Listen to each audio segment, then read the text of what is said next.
The Girl Who Fell from the Sky, based on the true story of Juliane Köpke, 1971. On Christmas Eve 1971, Juliane Köpke, a 17-year-old high school student, boarded Lanza Flight 508 with her mother in Peru. The plane was headed to the city of Pucallpa.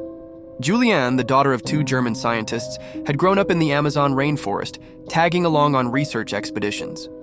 She knew the jungle better than most. What she didn't know was that she was about to become the only survivor of a devastating plane crash.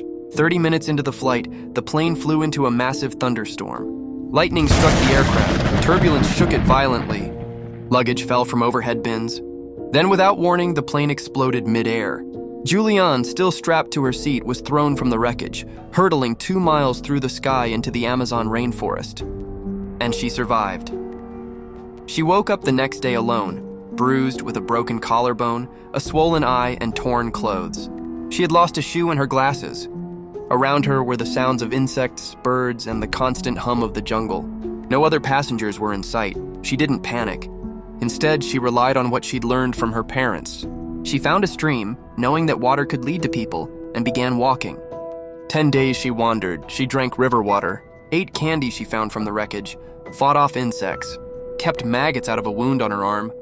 At one point, she came across the wreckage of the plane and even found bodies, but still, she pressed on.